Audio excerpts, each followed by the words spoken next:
I'm Rachel Nagle with Adventurous Heart. People say pictures are worth 1,000 words, but not even pictures can explain the feelings and the emotions you feel while you're climbing Kilimanjaro.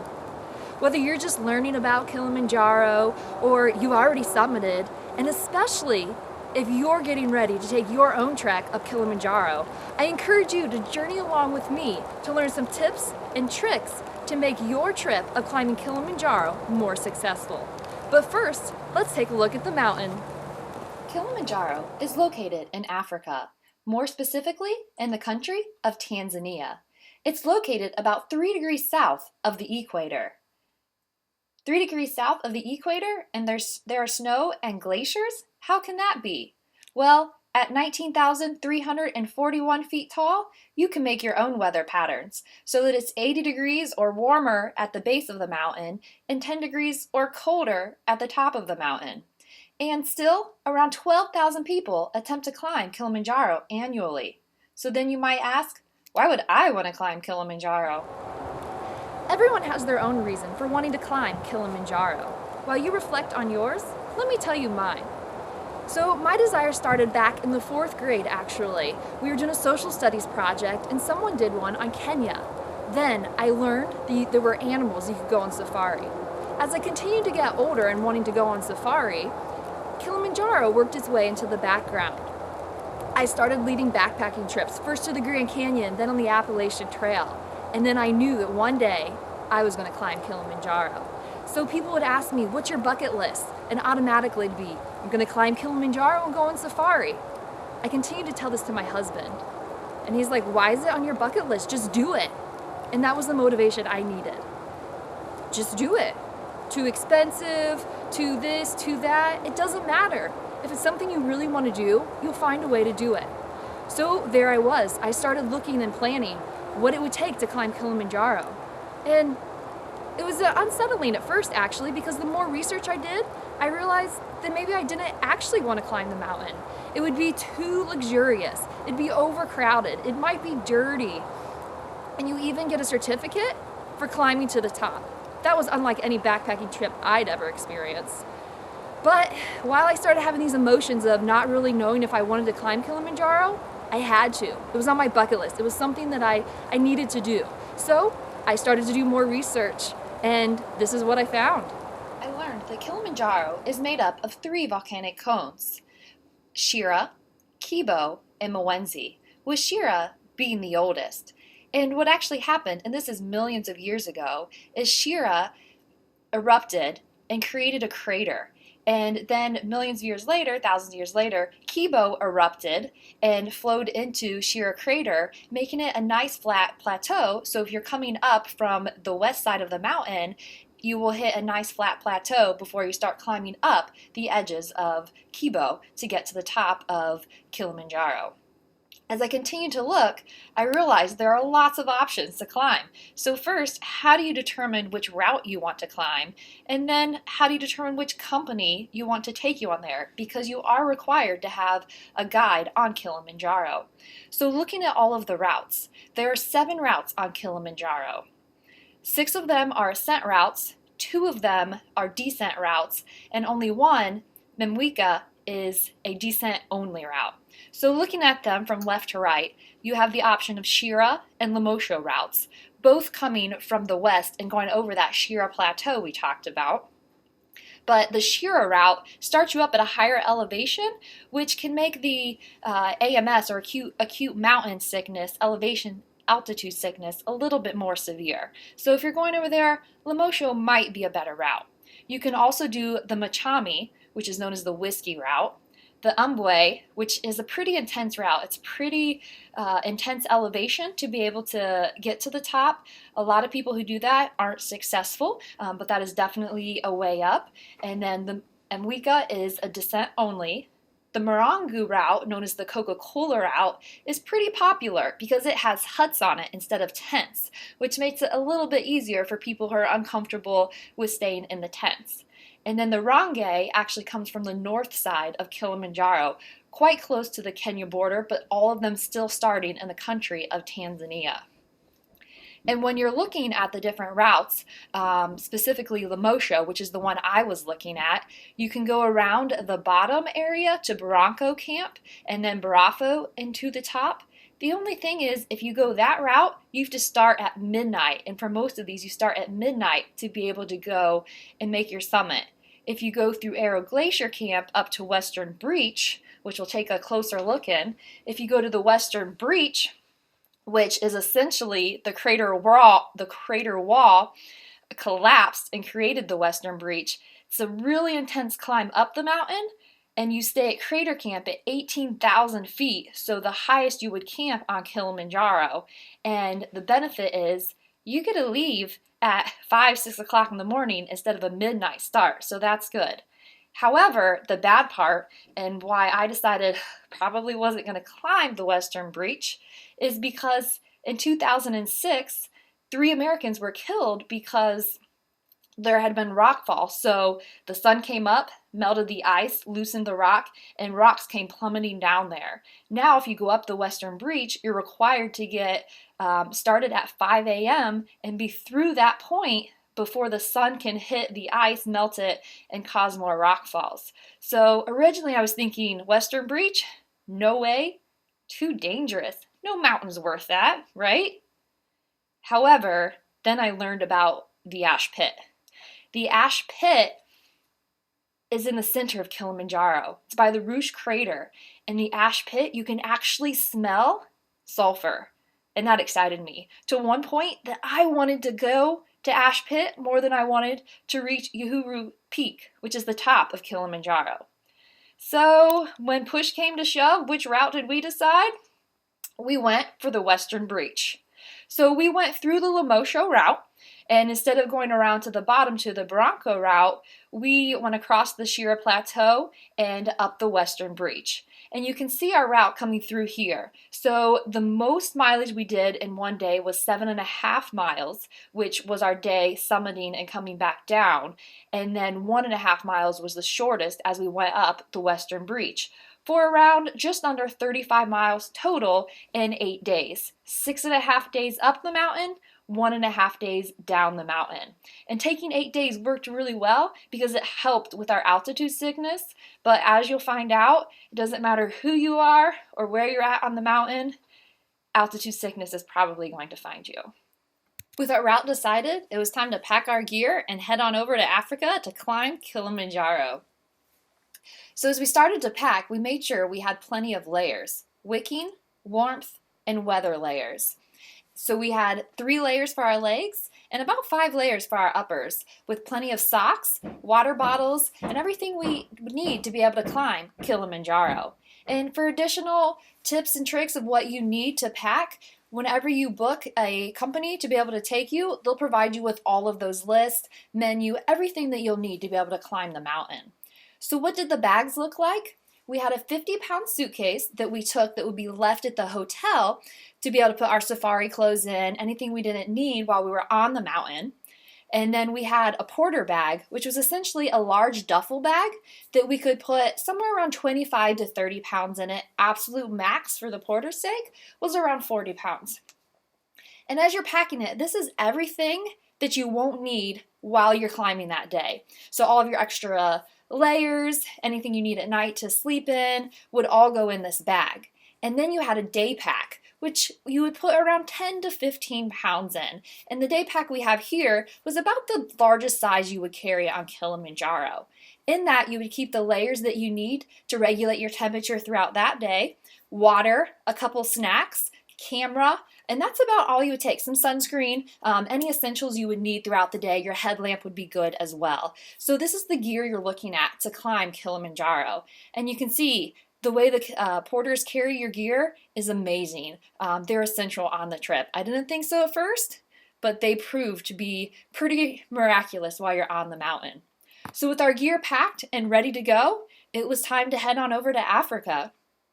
After looking at tons of different flight options, we settled on Qatar Airlines. And first of all, I learned that Qatar could be said so many different ways, so I'm pronouncing it Qatar here. If you pronounce it a different way, that's great. But they were phenomenal. We spent 24 hours in flight without time changes, and the food they provided on that airline was pretty good. We were pretty satisfied with them. So if you're looking for a company, I could definitely recommend them. When we landed in Kilimanjaro International Airport, we as Americans were a little surprised. There weren't tons of terminals to be able to go through. There was nowhere to get lost. You literally landed one plane at a time on the tarmac. You got off on the tarmac and you walked into a building, signed some forms for customs, and then you were on your way. However, when we were on our way, we had planned for someone to be out there. We went with a company called Serengeti Pride, so we thought Serengeti Pride would have a sign out there. However, after 15 minutes, everyone was gone from the airport, because it is a small airport. Only taxi drivers were left. We realized our ride might not be coming. Luckily, people in Africa are super nice, especially all the tourist locations. So a taxi driver let us use our phone. We contacted the company. There'd been a miscommunication, but we got it all worked out, and another taxi driver came to get us, and we started our ride for about an hour to Arusha, where we would be staying before we started our mountain trek. In Arusha, we found out that there would be 6 clients climbing the mountain with us. The 2 of us, myself and my husband, and then 4 additional people from Australia, 2 of which were previously from Sri Lanka. So for 6 clients climbing Kilimanjaro for 8 days, how many staff do you think it would take to help us climb the mountain? I certainly didn't think it was as many as it was, but we had 36 staff members helping us climb Kilimanjaro. That's a 1-to-6 ratio, which seemed pretty crazy at first. But when you realize all of the pieces and parts it takes to get up the mountain and how exhausted you feel because of the altitude sickness, it starts to make sense. So we had our head guide, Agar, who was quite fluent in English and was a great guide for us. We had 2 assistant guides, Kapange and Musa. We had a cook, yes, I said a cook and a server on Kilimanjaro. Dow was an amazing cook, food ranging from fresh eggs and meat, and you'll see all about that in a little bit, as well as Easy or EZ, who was our server while we were eating our meals. And then we had our own porters who were in charge of carrying that 25 to 35 pound porter bag. Mine was Yofre, and my husband's porter's name was Lau. And we got to know the porters pretty good as we were going along. We'd give them fist bumps, say, hey, Yofre, how you doing? So I encourage you to get to know your porters because it makes the experience so much better. With our crew set and ready to go, it was time to start our 8-day trek up the mountain.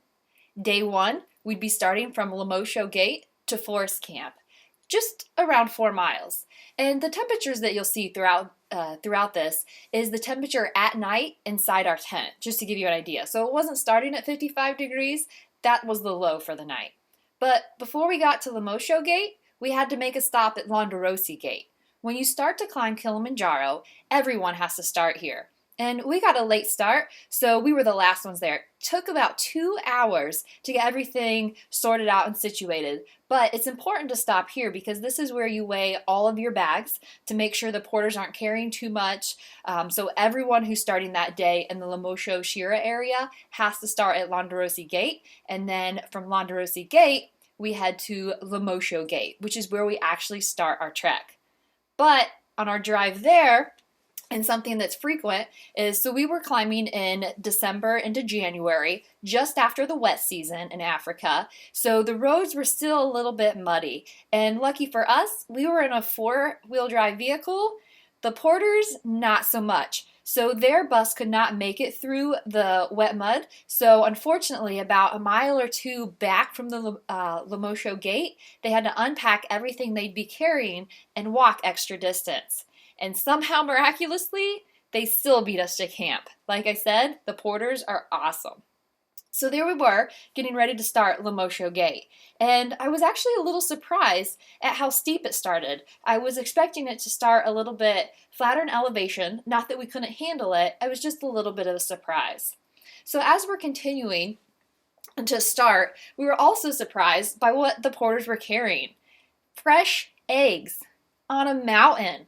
Definitely was not expecting that. In addition to the fresh eggs, they were carrying large-size propane tanks, 2 of them, to be able to cook on the entire time. Something else that we weren't necessarily expecting. Something else that was pretty cool is there was so much fresh produce on the mountain. And to help so that it wouldn't get bruised along the way, they carried it in 5-gallon buckets. They made sure the 5-gallon buckets were full each time because otherwise the produce would move around and get bruised. So here we were. We finally got to camp.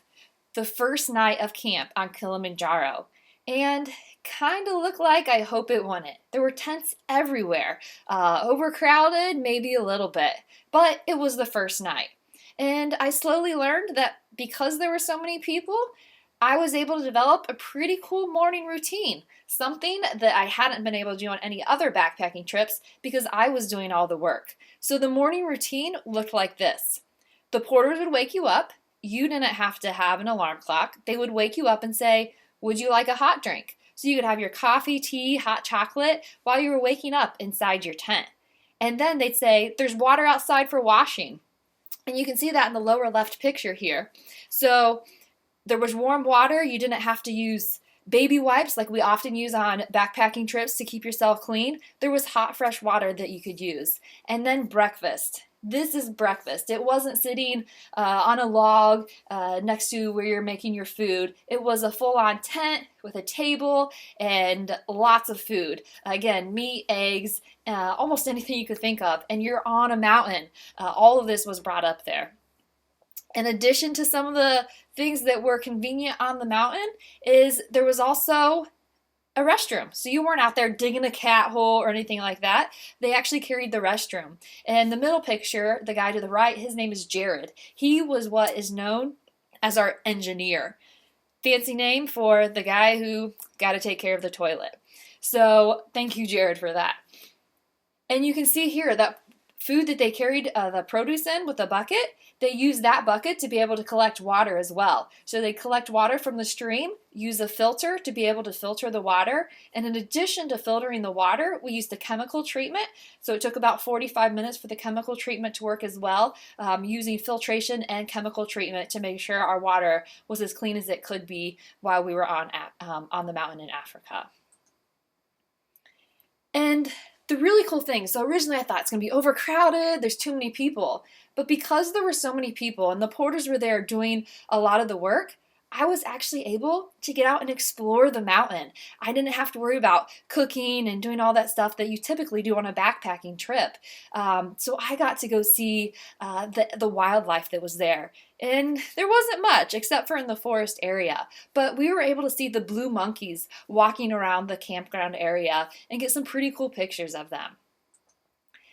And the really cool thing about Kilimanjaro is because it is 19,000 feet tall, is there's different ecological zones. So when we started driving up and we drove through the cultivation area at 3,000 to 6,000 feet, we saw farmers out there digging up potatoes and setting large bags along the side of the road. And when we started our trek, we were in the forest zone where we were able to see the colobus and the blue monkeys. As you'll see, we'll continue to the heath and moorland zone in around 9,000 to 13,000 feet. And as we continue to go up in elevation, there's less wildlife. In the heath and moorland, we saw a raven. And then in the highland and alpine desert zone at 13,000 to 16,000 feet, we saw a 4-striped mouse. And that was pretty exciting because that is all the wildlife we saw. And then the summit zone is at 16,000 to 19,000 feet. So pretty cool ecological zones as you're walking and climbing up Kilimanjaro. Day 2 would take us from Forest Camp to Shira Camp, just over 11,000 feet in elevation, and around 5 miles that day. So essentially, we were hiking up Shira Ridge, so a little bit of elevation, and then coming onto Shira Plateau at the end of the day. So we would end day 2 flat and start day 3 relatively flat as well. As we're going, my fears of overcrowding started to subside because this photo is actually taken with a telephoto lens. So we are way back and you can see overcrowding wasn't an issue because you start to realize Kilimanjaro is a big mountain. So even though there seems like there's a lot of people starting out from camp in the morning, you slowly get distance to the point that you can barely tell that someone's there unless you really zoom in with a good high-powered camera. So overcrowding becomes less of an issue. And the porters would typically leave camp as they got everything situated. They would take down your tents and then start on their way. Again, these are the 25 to 35 pound packs of yours that they would carry, as well as tents, cook tents, and everything else that you need while you're on the mountain. And some of them, 2 of them actually were wearing soccer cleats. They said they preferred to walk in them on the mountain instead of hiking shoes. I don't think that's something I would choose, but they said that worked just as well for them. And the porters were miraculous because they would leave camp as soon as you got out of your tent, start hiking along the way, and when you got to camp that night, your tent would be ready to go, your sleeping pad would be blown up, and everything was set and ready to go. So porters on the mountain were absolutely amazing. As you're walking on the trails, most of them are in pretty good shape, but there are some areas that are pretty badly eroded, as you can see here. But the good thing about this point is as we're walking along, the photo on the left, so that's actually my husband, he was having quite a bit of fun in this spot. So if you've seen Nintendo, right, you play Nintendo, Super Mario Brothers, they have those mushrooms that go up and down. And what he's about to step on that photo on the left feels like that because it's kind of a mushy mud that when you step on it, it squishes under your feet and it feels just like those mushrooms. So we stayed and played here for a couple minutes, which was pretty cool while we were on the mountain. As you're on the mountain, something to remember is you want to go pole, so you don't do poorly. And pole means slowly. So even though you might feel great and you want to just go run, you need to take it down because the altitude, it will catch up to you and you'll start to feel pretty sick, as we learn actually a little bit later in the trip. So go pole, so you don't do poorly. As we're taking breaks, you'll see the girl on the left here. She's actually from Tanzania. She's just getting into her career field and she wants to see if she wants to do tourism business. So she's climbing Kilimanjaro with us to see if that is something that interests her. The interesting thing is she's climbing this mountain and she doesn't even have any gloves. We don't realize it till her hands are so cold, starting to get signs of first degree frostbite, and she starts to cry because her hands hurt so bad. And Easy E, who is our server, actually used skin-to-skin contact to warm her hands back up, and luckily I had an extra pair of gloves and another guy had an extra pair of gloves that we could give her, so her hands stayed a little bit warmer while we were on the mountain. And here we just came up over Shira Ridge, so this is Shira Plateau, and we are headed towards our campsite, Shira Camp, and in the background we can see Kilimanjaro. And there's times as you're going, you're like, oh, Kilimanjaro is right there. Then there's a cloud, or it's a false summit, or something like that. So you're like, oh, it's so close, but yet so far away. And as we continue to go, we're going to see Kilimanjaro soon. But first, as you get to Shira Camp, the porters have to weigh all of their equipment. And the reason that they do this, the guides and other porters told us while we were there, is some porters try to get away with things. So because they don't want to carry things that are really heavy, they would put rocks in their packs. So when you weighed it, it seemed like they were carrying a lot. And then they would take the rocks out, have a light load, go to the next weigh station and put rocks in before it was weighed. So to keep everyone honest, there's checks and balances in place on the mountain to make sure everyone's doing their fair share. Doesn't happen a lot, but that's just the way that they are able to regulate it while they're there. And then at Shira Camp, we have our first glimpse of Kilimanjaro, and I'm so excited. Even though it's only that picture on the left where we see just a little bit of Kilimanjaro peeking out. And the peak of Kilimanjaro peeking out. And it's not until 5 o'clock in the morning that the clouds go away and we can see the whole top of the mountain. And I get up at 5 o'clock and I'm taking tons of pictures and my husband gets up and we are so super excited to just get a glimpse at our second campsite at Shira Camp. And we'll continue to be able to see more as we go along. Day 3 would take us from Shira Camp to Moir Camp. Just over 13,000 feet, and just under 7 miles, so a little bit longer of a distance today, but low temperatures around 41 degrees inside the tent. So as we continue, I noted we would be in the Shira Plateau, so we're continuing nice flat terrain through the Shira Plateau with Kilimanjaro peeking out in the distance. And along the way, so now we're in the heath and moorland ecological zone, we see this really cool plant known as the Lobelia. And it has adapted to the area because at night it will close and then open in the daytime. And when it opens, you can see a liquid in there. The liquid actually acts as a type of antifreeze that you would use for your car, so it really protects the plant. So pretty cool to start to see the diversity as we're hiking through the different ecological zones. It's also relieving to know that even though you think you're on Kilimanjaro, there's nothing that's going to be able to help you. There is actually a route where this ambulance can come to get you if you get hurt somewhere in this area. As you continue to trek up the mountain, there's not a lot of options. And you'll see later the few options that are available. But not a lot of options except at this zone. It goes along where we've been hiking through the Shira Plateau. So hopefully no one has to use it, but it is available for porters and clients that need it on this area. The interesting thing about this is the first time we've seen rocks of this structure. So it was pretty cool and I started to remember it. But the real reason I remember this point is because when I look back, I see this. My husband Phil, not doing so well. He'd been jumping around on rocks, having a good time, feeling pretty good. And then AMS, acute mountain sickness, altitude sickness, caught up to him.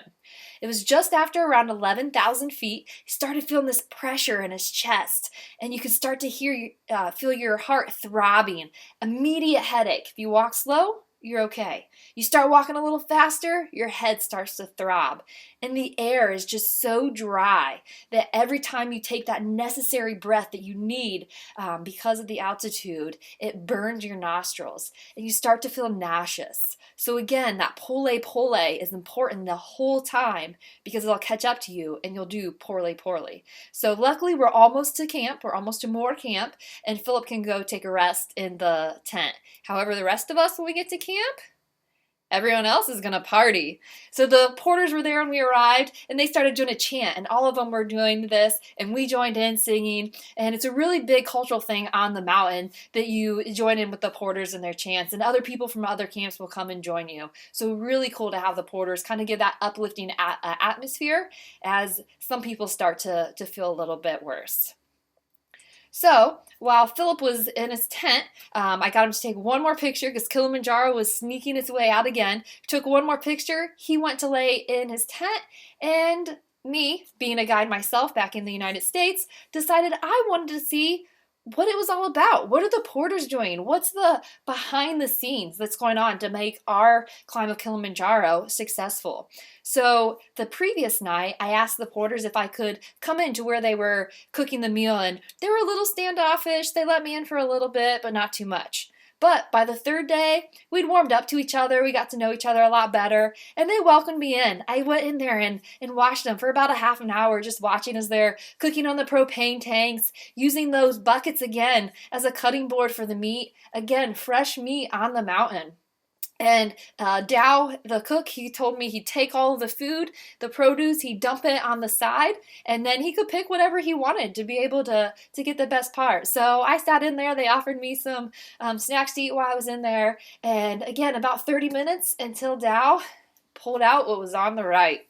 Yep, those are onions. And let me tell you, being in a confined space while someone is cutting onions is not the place I want to be. My eyes start to water, and I decide I have to excuse myself from there. But definitely encourage you to get to know the porters because they totally add to the experience, and they're awesome. So after that, I went out, looked at Kilimanjaro one more time, got a couple pictures before nightfall came. But nightfall was in itself completely beautiful. The serene atmosphere there, we were lucky it was close to full moon, so we had the light of the full moon, the stars just gazing, absolutely beautiful. And tonight, Something special about tonight is that it was New Year's Eve. So, December 31st on the mountain, I got up at 5 till midnight to use the restroom. And when I did, I saw lightning in the background. And that lightning in the background was pretty cool to me because it resembled fireworks for the New Year's Eve. So I went out there like a big dork, took a bunch of pictures, and I did my own little countdown. 5, 4, 3, 2, 1. Happy New Year! Right? Didn't hear anyone else on the mountain. Kind of weird, whatever. Everyone else is sleeping. Crawled back into my tent. Soon as I did that, it was about 5 after midnight. That's when everyone else must have got the message, or my clock was off, because I hear the whole camp erupt. The porters start to scream and chant Happy New Year, and they did a chant and a song for 5 minutes, banging pots and pans, and the whole camp, it was just roared up. It was one of the best New Year's I've ever had being on the mountain. So if you get a chance to climb when you have a lot of moonlight, it'll definitely make the experience a lot different than if it's completely dark. So consider the phases of the moon while you're out there. And if you have a chance to be there on a holiday, it's pretty cool as well. Thankfully, Phil started to feel better by the morning of day 4 as we traveled from Moir Camp to Lava Tower Camp. At around 15,000 feet is where we'd end that day, just over 2 miles. But while Phil started to feel a little better, I started to feel a little bit worse. We started the morning with a decent climb as we left camp. And as you can see, it continues to get a little bit colder, around 20 degrees outside at night. So we're layering up, putting some more clothes on as we continue to trek to Lava Tower throughout the day. As we get to Lava Tower, you'll see Lava Tower is actually around 300 foot tall. It's a volcanic plug on Kilimanjaro, and you can see in the morning it is cloud covered and you can barely see it, but at night it is absolutely beautiful as the stars come out. And you can see a bunch of great night shots that we're able to get, again with having a little bit of the moon brightness coming through. This is one of my favorite shots. You can actually see towards the right, there's a shadow of 2 people that came out in this photo. So absolutely amazing to look out at night. However, I didn't feel great this night, but celebrating New Year's definitely made me feel a little bit better. So some of us can't even imagine making something like this in our houses.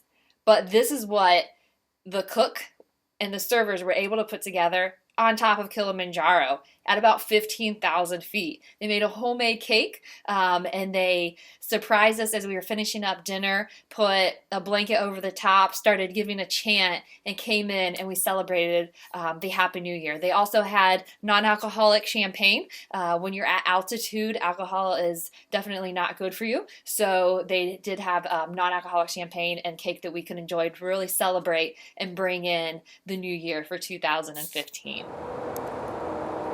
At Lava Tower, I learned a life lesson. That's that Mother Nature always wins. Originally, I had planned to do a couple things. 1, I was going to climb to the top of Lava Tower. 2, I was going to make it to Ash Pit and smell the sulfur. However, as I got to Lava Tower, I quickly had to realign those expectations. While I was sitting in my tent, I literally had to go this fast to unzip the tent, and then maybe take a little break, and then keep unzipping the tent. The throbbing headache from the altitude sickness was quite intense. Any small thing you did became an enormous amount of effort to be able to do. In fact, I remember taking my stuff sack and stuffing it in my sleeping bag and stuffing it in my stuff sack. And I remember sitting there going, I can do this. I can do this. I can do this. The altitude will affect you more than you think it will. And you have to remember, you just have to realign your expectations. I thought I was going to make it to the top of Lava Tower. In addition to me feeling horrible, it had rained, so the rocks were too slippery, so the guide said we couldn't go. Now, I was starting to wonder if I was going to make it to Ash Pit, one thing that I almost wanted to do more than summiting the mountain. As we're leaving Lava Tower to go to Glacier camp on day 5, you know things are going to get worse in regards to altitude before they get better, because the guides took the opportunity to show us how the gamma bag worked, which this is basically if you start to really suffer from altitude sickness, they could put you in the gamma bag to help simulate the pressure going down and help you be able to feel better from the altitude sickness. And once you started to feel better, then they'd be able to help you down the mountain. They wouldn't carry you in this, but it would help make you feel better so that you could get further down the mountain.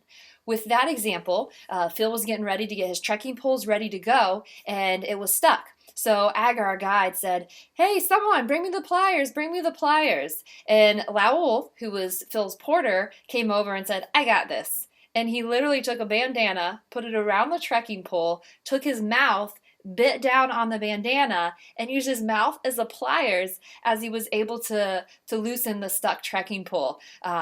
Guess his mom never told him he shouldn't do that with his teeth, but it was impressive how strong his mouth was, and he was able to do that for us. So again, as we're leaving Lava Tower to Arrow Glacier, around 16,000 feet is where we're going to leave today. And again, a short trek, only about 1.7 miles. And you can see as we're leaving Lava Tower to really get that true scale of how big that volcanic plug is, around 300 feet, and where we were able to camp that night. As we were leaving, we were looking back, and you can see the clouds start to come over. It would completely make the Lava Tower disappear as we were going, as the clouds moved in. You know you're getting high when the clouds are completely taking over a landscape. You're not just seeing the clouds, you are in the clouds at this point on your trek. Again, starting to get a little bit colder, we're wearing a little bit more clothes, we're going nice and slow, pole, because altitude sickness is hitting you. You're starting to feel like crap. You're going slow. Your head is throbbing. Your nostrils are sore because the air is so dry. You feel nauseous. You just want to vomit. It's a miserable but ever so exciting experience because you look around and beauty abounds. Nothing can explain the sensations that you're feeling. And the terrain continues to get a little bit steeper, a little bit rockier as we're in the alpine desert area. And then we make it to Arrow Glacier.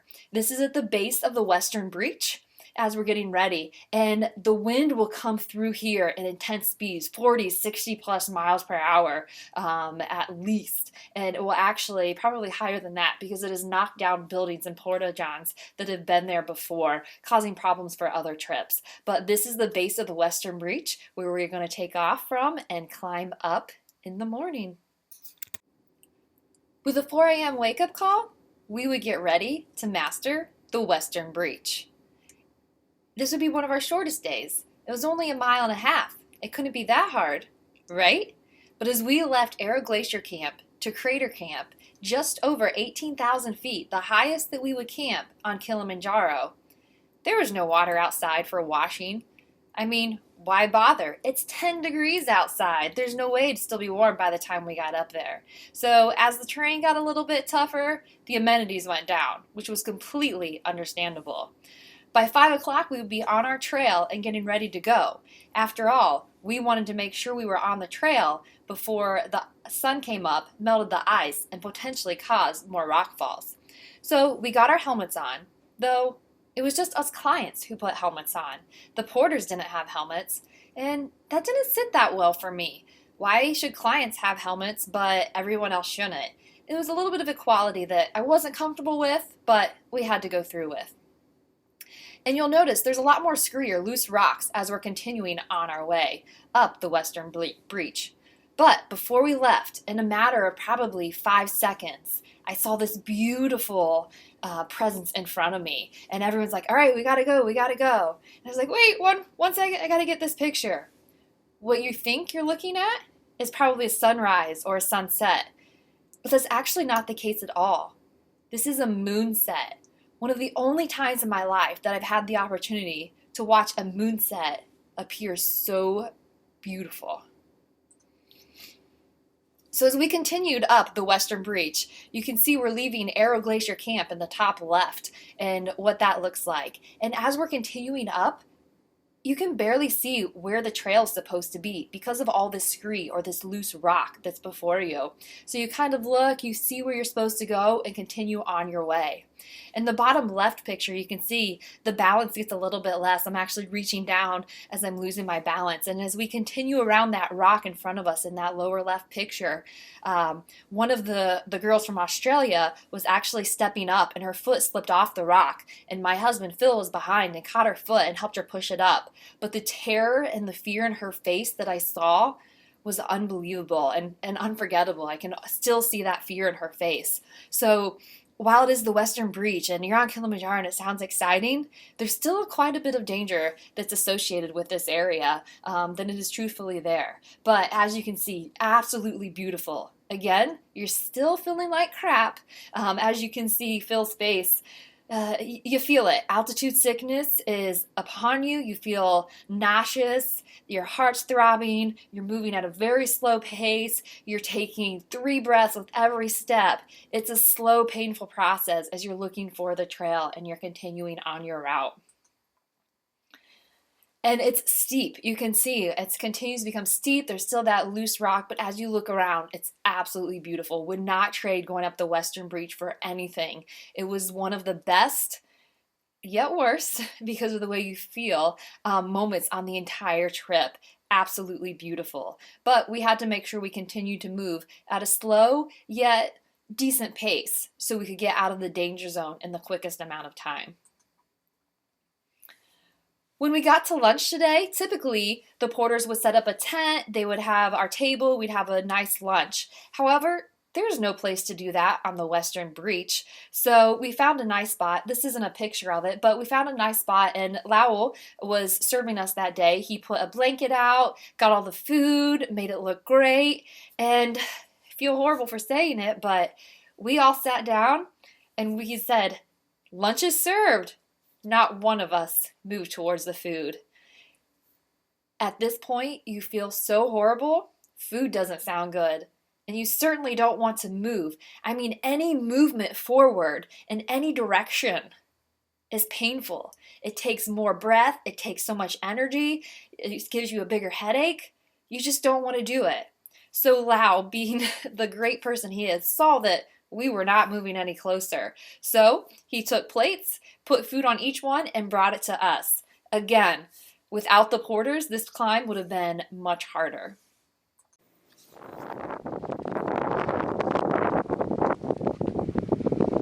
This is the speed on Kilimanjaro.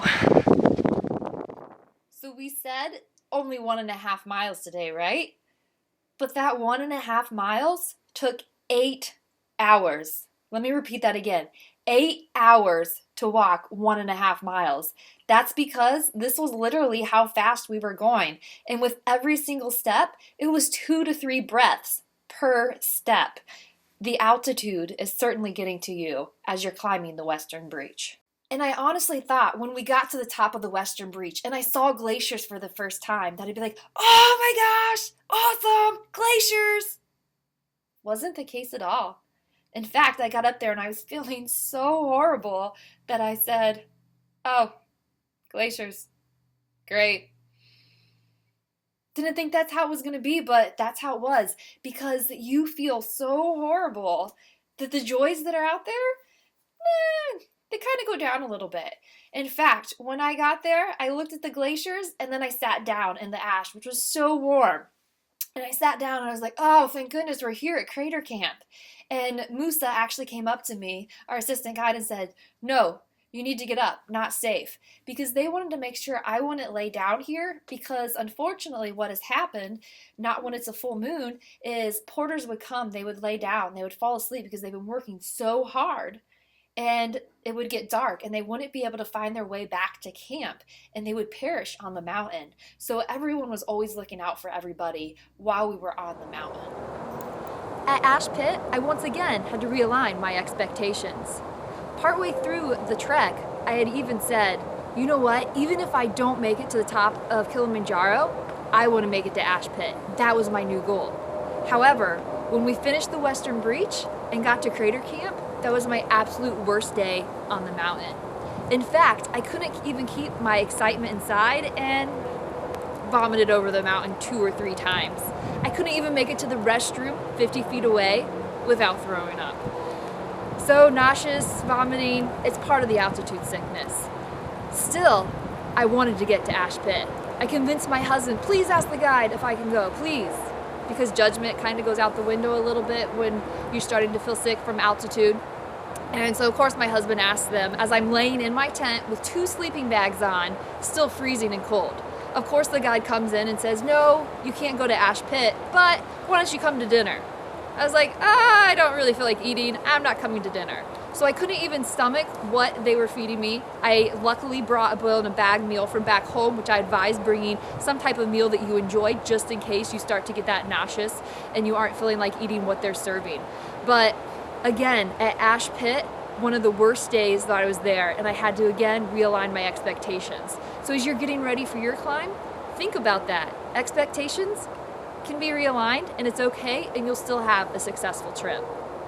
It wasn't until I got up in the middle of the night feeling better that I realized just how beautiful the glaciers were.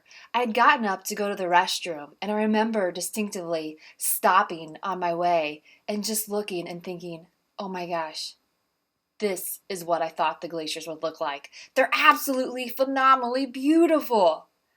It's amazing how you feel and how much that can impact your other feelings, but the glaciers, absolutely amazing on Kilimanjaro. But the great thing was, we were at Crater Camp.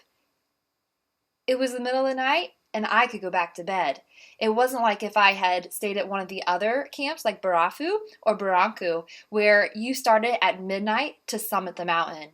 No, we were able to sleep in until about 5:30 in the morning to be able to start summiting the mountain. One thing to keep in mind when you're dressing on the mountain, as I talked about bringing the gear, that wicking layer, is that wicking layer that's closest to your skin. You want to make sure it's not the real tight spandex, because at really cold temperatures, that tight compression will actually keep you colder at night instead of keeping you warm. So you want to avoid the spandex unless you're working out and moving, and the lighter fitting wicking layer as you're laying down to sleep at night. Something that was definitely quite true on Kilimanjaro. So, 5:30 in the morning, wake up call. We will be making our way from Crater Camp to the summit at 19,341 feet. And then from the summit down to Mweka Camp. So about 7.5 miles today. It would be one of our longest days on the mountain. And it was only 10 degrees outside. So as we were leaving Crater Camp, we made our way up a decently steep elevation change.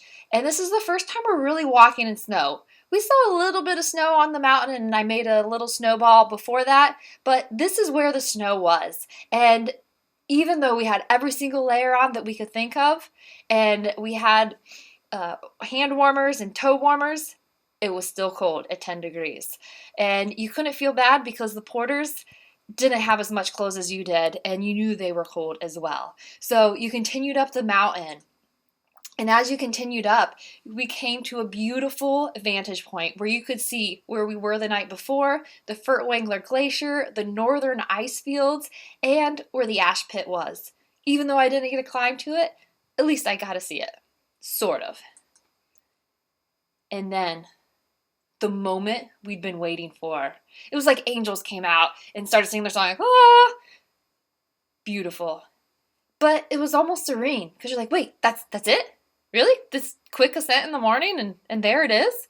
And the interesting thing is I was expecting one sign. I knew they originally had the brown sign, and then they had the green sign, which honestly I wasn't too excited about the green sign.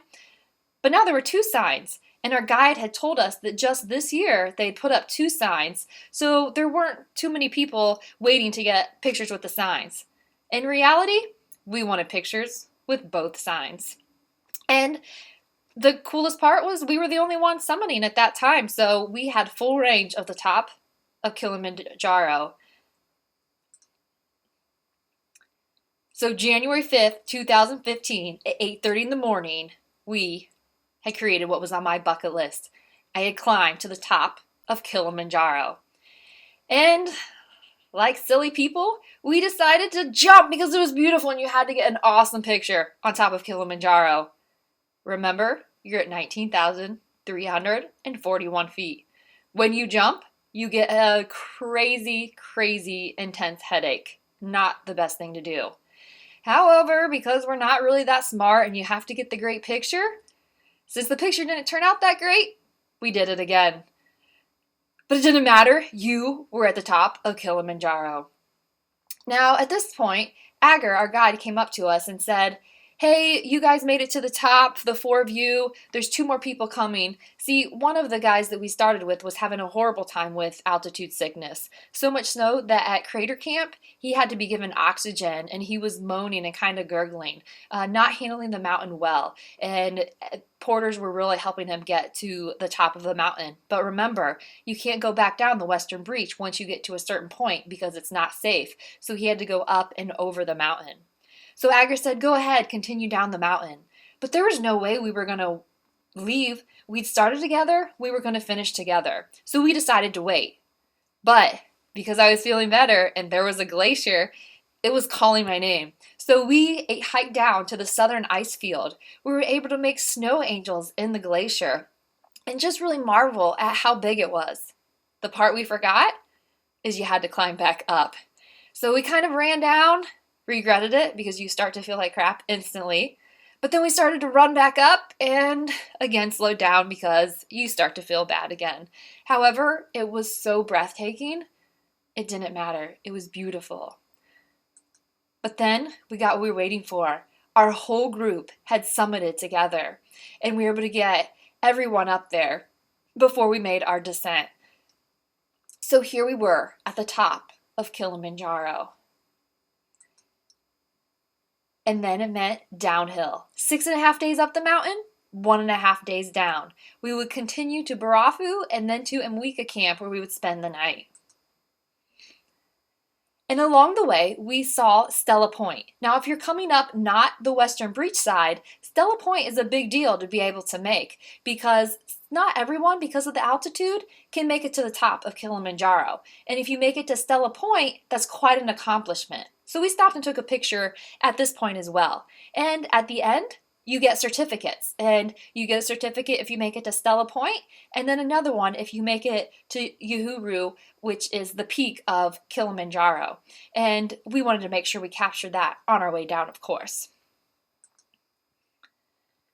So we continued down all the way to Barafu Camp, which is the closest camp from the summit. So everyone who started at midnight typically stayed here because it was a pretty long day for them. Since we didn't start at midnight, we would continue down to Mweka Camp. But we stopped here for lunch. It was the second time we got rain, both of which were fortunate to happen around lunchtime where we put up a tent and we didn't get wet. So extremely lucky with weather. Hopefully you're as lucky with weather on your trip as well. Day 8, our final day on Kilimanjaro, would prove to be one of the hardest, mainly because the anticipation of making it to the summit was gone. We'd already done it. And now we just had to get to the bottom of the mountain. And we'd gone 7.5 miles the day before, so your legs are starting to feel a little bit tight. But before we leave camp in the morning, we make sure we say thanks to the porters. So this is one of the last times we'll see all the porters together. So they sing a chant for us and say thank you for climbing the mountain, and we thank them with a decent sized tip for helping us get through the mountain because we definitely couldn't have done it without them. And this guy is part of the chant showing us just how sore the porters' backs can be as they're hiking through the mountain. So it's a big celebration before we continue those 6.3 miles down to Mweka Gate to finish up the mountain. And we quickly learn as we're taking that a day and a half to go down Kilimanjaro just how important trekking poles are. We didn't use them hardly at all on the way up, but on the way down, I can't imagine not having them because it's so steep, there's loose rocks, and your legs are just getting incredibly sore. And if you have knee problems, I would definitely recommend using them because it absorbs some of the shock as you're going down the mountain. And this is the part here that you hope you never have to use, but you're glad it's there. So the top right is the helipad in case a helicopter has to come. The only bad part is the closest hospital is in Nairobi, Kenya, about an hour flight away. And the quickest way down the mountain, thankfully no one in our group had to use it and we didn't see anybody on it, is there are a couple stretchers. So there's a stretcher and then there's a one-wheel cart that the porters can use to help you get down the mountain quite a bit faster. We thought maybe one of the guys on our trip would have to use it, but luckily they were able to give him a piggyback ride to get down quite a bit of it, which you'll see here in a little bit. So here we are. We made it to the end, to Mweka Gate. We have just climbed the 35 miles and finished the route on Kilimanjaro. And of course we jokingly asked our guide, so are there souvenirs at the bottom? Well, the joke might have been on us because there were tons of vans and vehicles with all kinds of souvenirs that you could get celebrating your trek on Kilimanjaro. Needless to say, we got talked into buying a few of them. The final step to completing your Kilimanjaro trek is to sign out so they know you're off the mountain. When we were at Londerosi Gate, just starting, 8 days earlier, we had to sign in, get our passport stamped, and then at all the lower elevation camps, we had to make sure to sign in as well so that they could keep track of who was on the mountain. And with a successful climb, you get a certificate.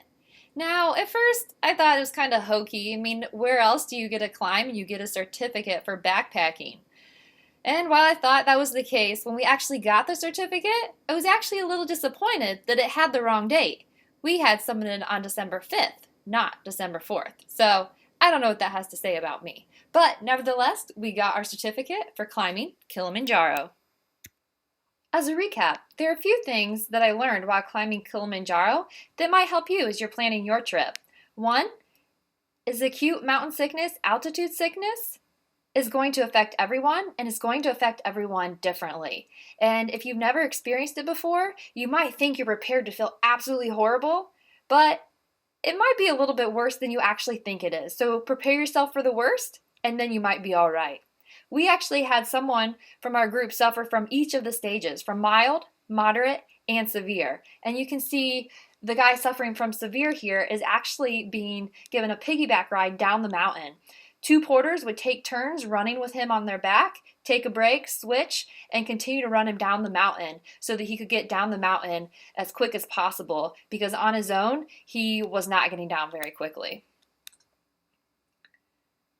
So you might be thinking, what can I do to help with this altitude sickness? There's a couple different options. We took Diamox, so when we started feeling really, really bad, we would try over-the-counter Tylenol or ibuprofen or something of that nature. And then when over-the-counter drugs didn't work, we started to use Diamox.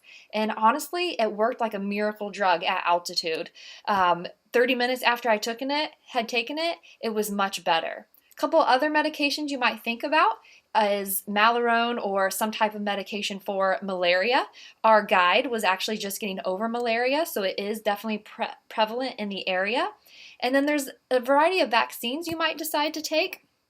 There's a list you can always go to for the CDC, and these are a couple that were on there that are recommended. Of course, always continue to check back.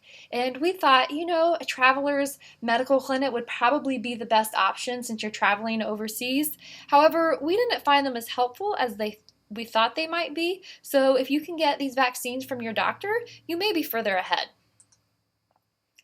A couple other unexpected twists. So I was expecting, I'm climbing Kilimanjaro. These guys are going to know everything. I'm going to learn so much, even though I lead trips back in the United States. And I was a little surprised to learn that while they knew the mountain and Kilimanjaro, they didn't actually know backpacking as well as I thought they would. So while I was there, I was actually helping some of the other participants by saying, hey, do you know if you tighten your load lifter straps or if you tighten your hip belt stabilizer, it'll make your backpack a little bit more comfortable. So we would talk about the gear. And then one of the porters was actually carrying ice axes. And as he was carrying the ice axes, he had them, I don't have a picture here, but he had them that if he fell, the ice axe could go into his head. So I was actually down showing some of the porters, hey, if you put your ice axe this way, you're going to make sure that it's strapped down so if you fall, it's not going to injure you, and working with the backpacks that they had to show them different options. So not expecting that, but really cool to show that outdoor recreation can go beyond borders and you can continue to help and educate people wherever you're at in the world. So that was pretty exciting. And then a couple things lost in translation. Of course, they speak English, a little Swahili. You're trying to get everything figured out. So a couple fun words. So our guide would show me a plant and he'd say, cactus. And I was like, oh, cactus, that's pretty cool. I wonder what that, there's a cool name for it. It wasn't until a little later I realized cactus was cactus in my dialect. So interesting to find that out. And then 22 in Swahili is let us go. So we would stop at our breaks and we'd say 22, let us go, let us continue on our way, which kind of sounds like 22. So as we were finishing up, the zebra head was one of the souvenirs at the bottom of our climb. And as we got down there, we were saying, let us go. And we go, 22. It was then that one of the guys trying to sell me something instantly understood English and said, oh, you want to give me $22 for this? Well, not quite. So we continued and went on our way. The other couple things to think about is Jumbo is hi, hello. So make sure you say that, Jumbo, and not Jamba, or the porters will make fun of you because Jamba means fart. And then there's the Diamox break. So we talked about being able to take Diamox because it would help you with altitude sickness. Diamox is also a diuretic. So it makes you have to go to the bathroom a little bit more. So when you have to go to the restroom, we wouldn't say, hey, I'm going to the restroom. We would say, I'm taking a Diamox break. And then when we transitioned into safari, it wasn't you were taking a Diamox break, it was you were checking the tire. So when we started to go on safari, and if you would like, you can watch the safari video if you would like as well. But when we started to go on safari, our guide would say, I'm going to check the tire. We started to wonder what was wrong with our vehicle, and then we realized that just meant going to the restroom. So you're probably wondering, all right, how much is this going to cost me? So in 2015, this is a little bit of the cost breakdown, and it's going to depend where you're coming from, other things on your itinerary, but just a general, probably somewhere between $8,000 and $11,000 is what you're looking at per person. So you can see there's a large amount that goes straight to the national park for the park fees to be able to climb. And then trip insurance, if you decide, we paid a lot of cash up front, so we decided trip insurance was pretty important to us. And then you can see, just for the Kilimanjaro trip, you have about $330 worth of cash. So you're carrying quite a bit of cash while you're over there, which can make you feel a little bit uncomfortable, but necessary to be able to give them the appropriate tips. And then depending on the gear you need, is how much you're going to spend on that. Whenever I go on trips like this, I like to use it as an excuse to get a couple new pieces of gear, but whatever you decide. So that's kind of the cost breakdown, which can obviously be more or less depending on what you decide to do. So with that, I would like to encourage you to take the time to complete your bucket list and really do what you want to do. As you've learned, climbing Kilimanjaro has been a dream of mine for a long time. If you have that same dream, I encourage you to take the next steps to make that dream a reality. However, if you're starting to think that this isn't really for you, Kilimanjaro is not what you're after, then I encourage you to think about what dream would really make you inspired and happy, and start chasing that dream. Because it's all about getting out, pushing ourselves a little bit further than we think is possible, and achieving something great for ourselves. So with that, I'm Rachel Nagle with Adventurous Heart, and until next time, have an awesome adventure.